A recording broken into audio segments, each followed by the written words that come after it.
एक और अभी हम दुकान पे आए हैं और यहाँ पे 2012 में इसका कंस्ट्रक्शन हुआ था। ये हमारे अमीर भाई है और दिल के भी बहुत अमीर है।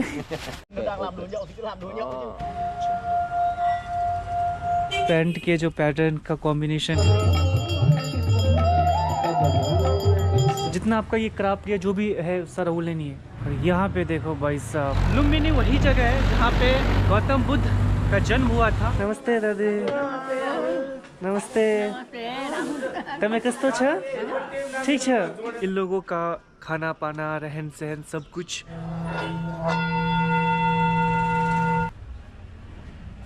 अभी मैं आपको एक फैशन हैंडक्राफ्ट शॉप पे लेके आया हूँ। बिल्कुल सामने हम बुद्धा के बर्थ प्लेस की ओर ही जा रहे हैं। गुड मॉर्निंग दोस्तों, सुबह हो चुकी है। कल रात पशुपतिनाथ मंदिर के पास ही जो ये वृद्धाश्रम है, मैं वहाँ पे रुका हुआ था। नमस्ते। तुम्हें कस्तो छ? राम छ? नमस्ते दादी। नमस्ते। तुम्हें कस्तो छ? ठीक छ। तो ये सारे वृद्ध माताएं हैं और ये इसी वृद्धाश्रम में रहती है। इस समय लोगों का भोजन का समय है, तो डाइनिंग टेबल पे सब लोग भोजन पा रही है। कितने माताएं रहती हैं यहाँ पर? हमारा 67 है। 67। और ये पशुपतिनाथ मंदिर जो ट्रस्ट है, इनके द्वारा ये हमारा व्यू। आप देख, पशुपतिनाथ मंदिर जो ट्रस्ट है, इस ट्रस्ट के द्वारा ही इन माताओं ट्रस्ट नहीं, हमारा गवर्नमेंट से। हाँ, गवर्नमेंट का ही है। नेपाल गवर्नमेंट से नहीं, उस पर ट्रस्ट अलग है। हाँ हाँ, हमारा ये गवर्नमेंट की तरफ से, नेपाल गवर्नमेंट। अच्छा, नेपाल गवर्नमेंट की तरफ से है। ये नेपाल गवर्नमेंट की तरफ से ये वृद्धाश्रम है और ये पशुपतिनाथ मंदिर के ठीक पीछे ही है। यहाँ पर पंचदेवल बोलते हैं, 5 मंदिर है। पंचदेवल। आप देख सकते। यहाँ पे पंचदेवल 5 मंदिर है इस स्थान पे, जिसमें से 4 चारों दिशाओं में और 5वीं जो मंदिर है वो बिल्कुल सेंटर में है। यहाँ पे 67 जो है वो वृद्ध माताएं और जो पुरुष है वो यहाँ पे रहते हैं।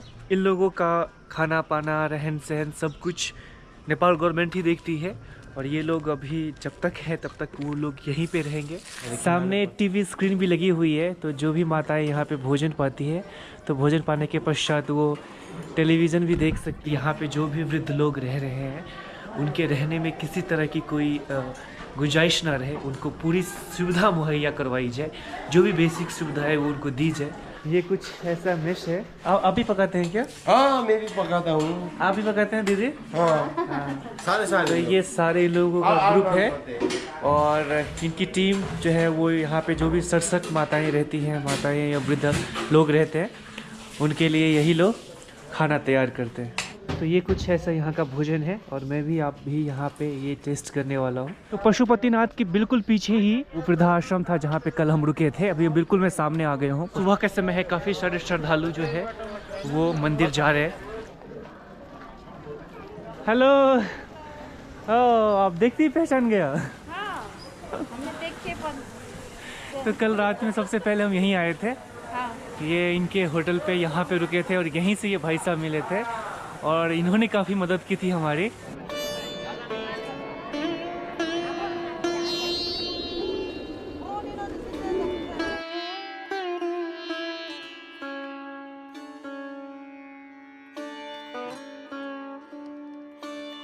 तो अभी मैं पशुपतिनाथ मंदिर से थमेल मार्केट आ चुका हूँ। मैंने बस ली थी, वहाँ से यहाँ तक पहुँचने का जो किराया था वो नेपाली 25 रुपीज़। और हमारे साथ दीपक भाई हैं, ये काफ़ी हमारी मदद कर रहे हैं ये पूरा एरिया एक्सप्लोर करने में। रानी पोखरी। रानी पोखरी यहाँ की क्वीन ने बनाया था इसे? पहला क्वीन का नाम से बनाया था। अच्छा, कौन सी रानी का नाम क्या था? राजेंद्र लक्ष्मी समथिंग। राजेंद्र लक्ष्मी। तो ये रानी पोखरी है, ये थमेल मार्केट के पास ही है। खूबसूरत सा ये पोखर और रानी पोखरी के नाम से इसे बोलते हैं। जो रॉयल फैमिली है वही पढ़ाई कर सकती है, बड़े वाला। नॉर्मल लोगों के लिए ये परमिशन नहीं थी। फिलहाल मैं आ चुका हूँ थमेल मार्केट में। थमेल मार्केट ही है ना? नहीं, असम मार्केट है उसका। असम मार्केट। असम मार्केट कैसा है कि ये ओल्ड का नेपाल का सबसे पुराना मार्केट है। अच्छा। 500-700 वर्ष पहले पुराना मार्केट है। हाँ हाँ, ये कुछ आसान चौराहा है। यहाँ पे चौराहा नहीं, यहाँ से 6 अलग अलग रास्ते निकलते हैं और यहाँ से जमाल और थमेल के लिए, जमाल तो इस तरफ चला गया, थमेल के लिए इस तरफ रास्ता गई हुई है। तो हम इस रास्ते से आगे जाएंगे तमिल मार्केट के लिए। बहुत ही बड़ा मार्केट है। मोस्टली तमिल जो मार्केट है वो हैंडक्राफ्ट या फिर जो कपड़ा है उनके लिए वो मशहूर है। पर सोन मार्केट में तो आपको और भी जो भी सामान है वो कुकिंग वगैरह के लिए, खाने पकाने के लिए, मच्छी वगैरह भी आपको मिल जाएंगे।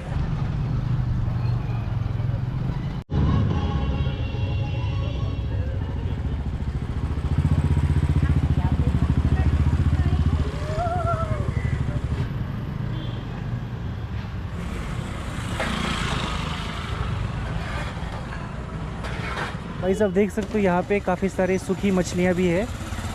ये अलग अलग, छोटी भी है, बड़ी भी है, अलग अलग। ये बड़ी मछलियाँ भी, इसको सुखा के रखा था स्मोक करके। अच्छा स्मोक करके, अच्छा फिर इसकी लाइफ लंबी हो जाती है। ऑलराइट दोस्तों, इस वक्त हम काठमांडू के तमिल मार्केट में हैं और ये बहुत ही फेमस मार्केट है यहाँ का। और इस वीडियो में मैं आपको पूरा तमिल मार्केट की शेयर करवाता हूँ और आपको दिखाता हूँ कि कैसा मार्केट है। काफ़ी बिजी एरिया है, काफ़ी सारे लोग आते हैं यहाँ पे। तो देख सकते हो भाई, सर्दियों के कपड़े भी यहाँ पे काफ़ी सारे मिलते हैं, जैकेट वगैरह। ये सेल चल रही है, 1350 रुपये की ये जैकेट है और अराउंड आपका हो जाएगा 1000 के करीब इंडियन रुपीज़। क्वालिटी भी अच्छा है ना ये, ठीक है, लेकिन फिर भी 1300 रुपये तो बहुत महंगा है। तो मिला के देंगे घूमने के टाइम पे। नहीं ये बहुत महंगा बता रहे हो आप। 700 चलेगा आपको?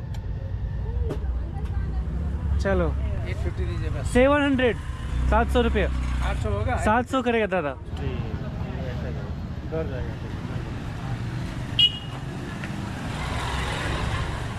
क्या है कि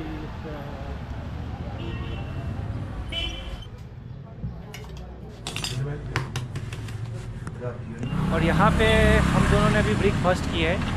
ब्रेकफास्ट में चना था, अंडा था, मतलब 2 अंडे, एक और अंडा मैंने बाद में लिया था, और चना। तो 200 रुपीज़ ऑलमोस्ट। एंड अगर इंडियन करेंसी में मैं कैलकुलेट करूँ तो 150 के अराउंड। ये कुछ ऐसा नेपाली पेंट है यहाँ पे, पर ये भाई साहब तो ये पिछले वाले से भी ज़्यादा महंगा बता रहे हैं। पीछे हमने पता किया तो वो तो इससे भी सस्ता बता रहा था, आप तो उससे भी ज़्यादा बता रहे हो।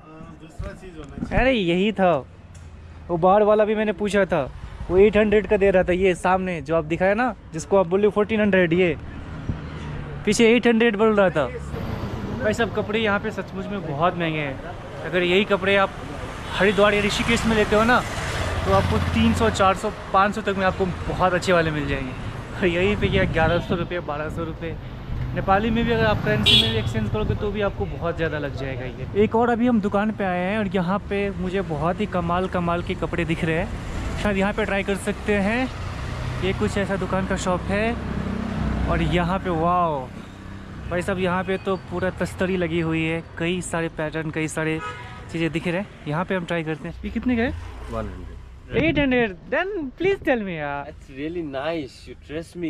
When you use it, you will remember I'm me. trusting in your words. That's why I'm taking it. Yeah. Some good memory. You are first time in Nepal. Yes. So I don't need profit, just good memory. ठीक है। So you will Nepal, our beautiful Nepali culture, Nepali society, Nepali Yeah. Himalaya. People are very helpful, very humble. And you are saying that's a good fabric, na? Yeah. this I'm is trusting good. your words. Yeah. If you use it, you will remember me. Yeah, sure. this What's your name? guy is Amir. Amir. Yeah. Oh, Amir भाई, इंशाल्लाह आपको याद रखेगा। Okay, sir. Okay, RKG. Okay. I'm not American people. I don't Yeah, have a lot of money. We all are Asian, you know, Nepal, India, Bhutan, Bangladesh, Pakistan. So we have a very happy price. ठीक है। सही बता दो आप, तो फिर मैं कोशिश करूँगा लेने की। I will try. अगर आप सही प्राइस बताओगे तो। ये हमारे अमीर भाई है और दिल के भी बहुत अमीर हैं। हमने इन्हें बोला, हालांकि ये मान तो नहीं रहते, लेकिन फाइनली ये बोले चलो ठीक है, कोई नहीं, आपके लिए लेट्स मेक अ डील। तो यहाँ पे गूगल पे काम करता है? Not in all shop, but I have branch in Goa, so I'm using that. Scan तो हो गया 500 done, because you know all these colours better than me, so that's why I am asking to you. In my opinion, my customer, they trust me, they come, they look and they buy. And the one I am giving you this combination, I am sure the people are going to ask you, भैया आपने ये कहाँ से लिया? Oh, thanks you so much. Get me one Okay. pair. तो भाई साहब ये ऊपर और ये नीचे का कॉम्बिनेशन कैसा लग रहा है? अभी ट्राई करेंगे। आई होप कि अच्छा लगेगा देखने में। Thank you so much Aamir भाई। यहाँ पे ख़ास तौर पे जो कपड़े हैं ना वो इतने कमाल के ड्रेसिंग वाले, इतने फैशनेबल कपड़े आपको मिलेंगे। और ख़ास तौर पे जो कपड़े का कलर है और जो पैटर्न है वो बहुत ही ज़बरदस्त है, वो तो मुझे बहुत ही शानदार लगा। मार्केट भी कुछ ऐसा है, आप देख सकते हैं, बिल्कुल ही बहुत ही ज़बरदस्त। बिल्कुल जो वैरायटी है आपको हर चीज़ यहाँ का, जो भी लोकल मार्केट आपको देखो, ये सारा जो भी टेक्सचर। एक और दुकान पे लेके आया हूँ मैं आपको, और यहाँ पे देखो भाई साहब कपड़े की वैरायटी, और कितने कमाल के कपड़े आपको है, पूरे फंकी फंकी वाले आपको देखने को मिलेंगे।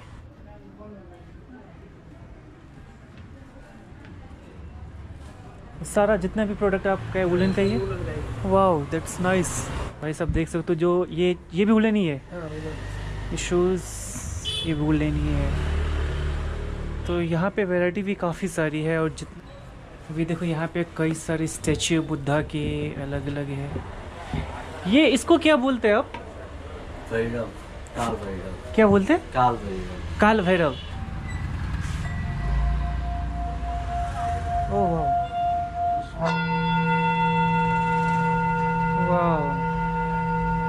मुझ में भाई यहाँ पे इतने तरह के सामान आपको मिलते हैं ना कि आप खुद ही कंफ्यूज हो जाओगे कि क्या आपको लेना है क्या नहीं लेना है। और ट्रैकिंग के गियर्स भी आपको बहुत ही कमाल के मिलेंगे। अभी मैं आपको एक फैशन हैंडक्राफ्ट शॉप पे लेके आया हूँ। यहाँ पे आपको कई तरह के जो सामान है वो दिख जाएंगे, जो भी हैंडक्राफ्ट्स है आप सारा कुछ देख सकते हो। स्टैच्यू, नेपाली में से खुरखी बोलते हैं, ये बिल्कुल डिफरेंट कलर में शिवा, कृष्णा, गणेश, बुद्धा की स्टैच्यू आपको देखने को मिलेंगे। ढोलक, साज, बाज। तो अभी हम मार्केट से बाहर की ओर निकल चुके हैं और ये कुछ ऐसी लंबी ट्रैफिक सी दिख रही है।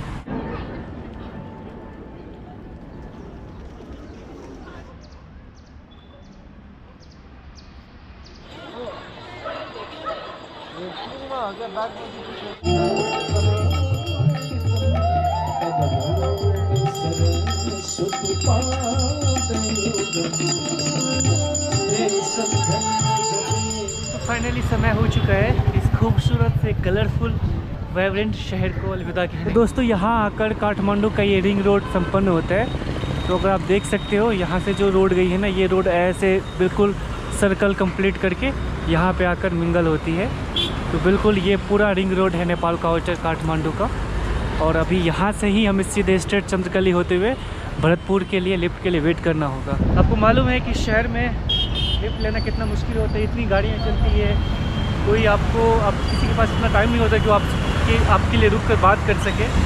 तो शहर में हिचहाइकिंग करने के लिए सबसे जो ज़रूरत होती है कि किसी तरह से बस शहर से बाहर निकल जाए। तो भाई साहब मैं बहुत देर से अभी रिंग रोड के बाहर वेट कर रहा था और काफ़ी सारी गाड़ियाँ जा रही थी। फिर ये भाई साहब मिले, हेलो ब्रदर। तो मैंने हाथ दिखाया, इन्होंने आके एकदम से बीच में रोक दिया। ट्रैफिक बहुत सारी गाड़ियाँ जा रही थी। मैंने कुछ नहीं पूछा, मैंने गेट खोला, अपना बैग जो है भाई साहब को पास किया, इन्होंने मेरा बैग ऊपर लिया अंदर, क्योंकि पीछे बहुत सारी गाड़ियाँ चल रही थी, बहुत देर तक रुक नहीं सकते थे बात करने के लिए। तो मैंने अपना सामान बांध दिया, फिर मैंने ऊपर आया तो मैंने पूछा भाई साहब से, भाई साहब कहाँ जा रहे हैं? तो ये आगे 260 किलोमीटर तक जा रहे, बहुत आगे जा रहे। लेकिन रास्ते में मनकामना की तरफ से ही मैं सीधा इस तरफ बाईं तरफ मुड़ जाऊँगा भरतपुर के लिए। ये मनकामना तक मुझे आगे ड्रॉप कर सकते हैं। मुगलिंग पहुँचते पहुँचते शाम हो गई थी, लगभग अंधेरा हो गया था, रात जैसा हो गया था, आपने देखा होगा। तो हमने सोचा कि ठीक है रात में यहीं रुक जाते हैं, कल सुबह यहाँ से भरतपुर के लिए निकलेंगे। तो वो भाई साहब से उसने बोला ठीक है, उसके नीचे में एक छोटा सा जो है खाली घर था, उसने बोला रुक सकते हैं। तो यहाँ पे मिल गए कुछ भाई साहब। आपका नाम? हमारा नाम कृष्ण शाह है। किशन शाह। कृष्ण शाह। आपका? इंडिया के हमार कमाल दामनी। कमाल तबानी। हाँ, तो ये लोग साथ में ही रह रहे। और तो इन्होंने बोला ठीक है कोई बात नहीं, आप यहाँ रुको, कोई दिक्कत नहीं। भाई साहब खाना भी बना रहे हैं, तो उन्होंने बोला कि आपको कोई जरूरत नहीं, आप खाना साथ में ही खा लेना। कहाँ गई राशो भाई? कहाँ गई राशो भाई? इसका मतलब क्या हुआ? इसका मतलब हुआ कि तू कहाँ जा रहा है? तू कहाँ जा रहा है? कहाँ गई राशो? अच्छा अच्छा, कहाँ जा रहा है भैया? कहाँ जा रहा है भैया? वही बोल रहा है। कहाँ गई राशो? कहाँ गई राशो? आराम रच्छो मतलब राम लक्ष्मण। राम रच्छो, अभी नहीं बोला राम रच्छो। रामरो छोरे। राम रो छोरे। तिमी रामरो छ। तिमी राम रो छोरे। इसका मतलब हजूर मतलब आप बहुत अच्छा आदमी है। अच्छा, गुड मॉर्निंग दोस्तों, एक और सुबह में आपका स्वागत है। आई होप मेरे को आज इजीली लिफ्ट मिल जाएगी। सामने का व्यू देखो कितना सुंदर है, पूरा ऊपर में धुंध धुंध सी लगी हुई है। और इस तरफ का भी कुछ ऐसे नेपाल के घर आपको देखने को मिलेंगे। छोटा सा ये मार्केट एरिया है।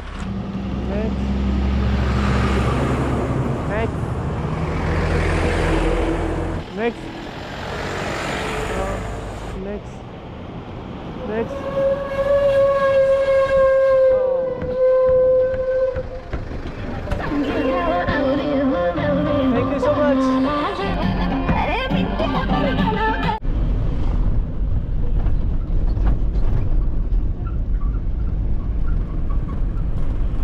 सुबह ही मैं बहुत देर तक वहाँ वेट नहीं किया था। मुझे मालूम था कि अर्ली मॉर्निंग कुछ ना कुछ जल्दी मिल जाएगा और दादा ने हमें लिफ्ट दे दिया। थैंक यू सो मच दादा, शुक्रिया। आप कहाँ तक जा रहे हैं इस रोड पे? हम चितौन तक जा रहे हैं। कितना किलोमीटर? तो यहाँ से 36 किलोमीटर आगे। 36 किलोमीटर तक दादा आ गया हमें छोड़ने के। क्या बात है, थैंक यू सो मच दादा।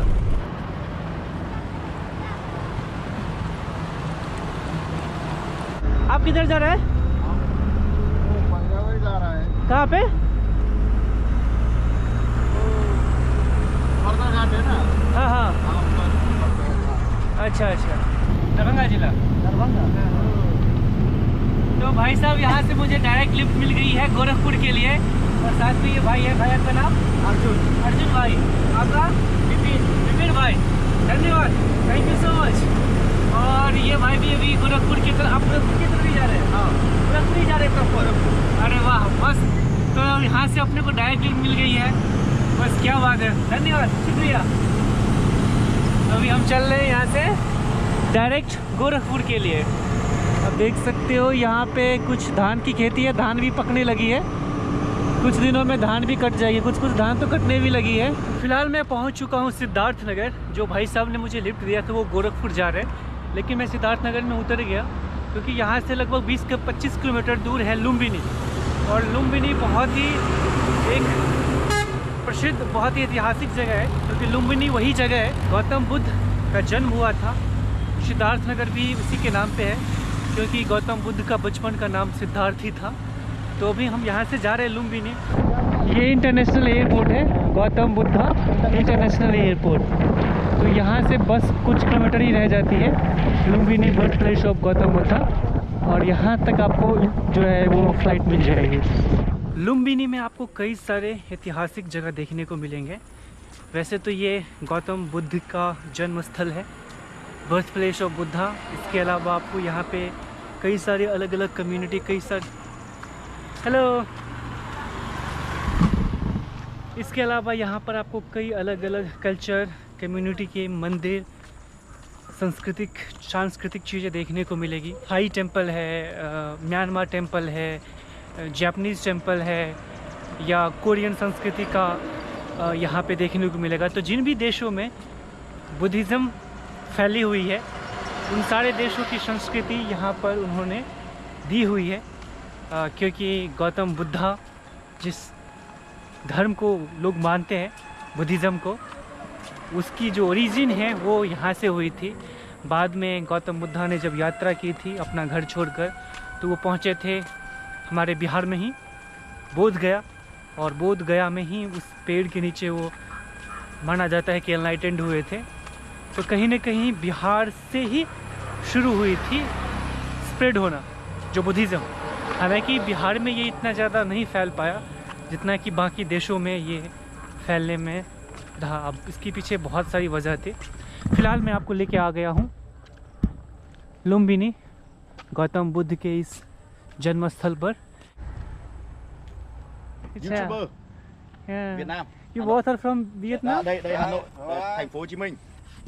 Bây giờ gặp ngay cả anh तो ये भाई साहब अभी वियतनाम से आए हुए हैं और स्पेशली लुम्बिनी को एक्सप्लोर करने के लिए। भी सामने वे टू कम्बोडिया टेम्पल।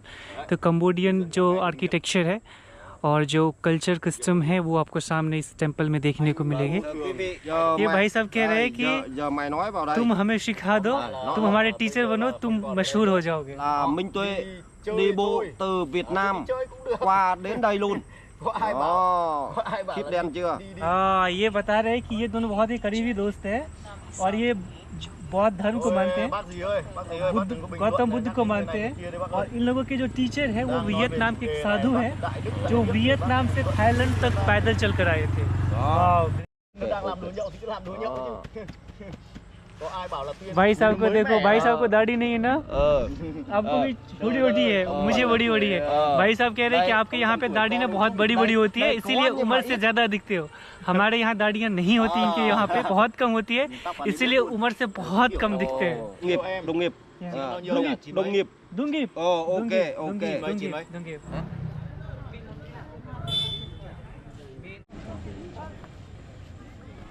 ये स्थान अपने आप में कई एकड़ में फैला हुआ है और इसमें ना सिर्फ आपको गौतम बुद्ध के जन्म स्थल के दर्शन होंगे, बल्कि उनके अलावा उनसे जुड़ी हुई कई सारे ऐसे जैसे सप्तही मंदिर है और भी जगह है। अभी हम सामने ये स्ट्रेट लाइन पे, ये बिल्कुल इसी स्ट्रेट लाइन पे सामने जो आपको गुम्बद जैसी दिख रही है, वहीं पे गौतम बुद्ध का जो बर्थ प्लेस है वो एग्जैक्ट बर्थ प्लेस है। 2012 में इसका कंस्ट्रक्शन हुआ था। हेलो। और इसके बीच में ही अगर आप मैप पे भी देखोगे तो बिल्कुल स्ट्रेट लाइन एक परिपथ बनाया गया है और इस परिपथ से होकर ही आप सामने की ओर जा सकते हो। सामने की ओर जाकर आप दोनों तरफ देखते हुए जाओगे तो उसका एक अलग आनंद ही आपको मिलेगा। बिल्कुल स्ट्रेट लाइन है ये।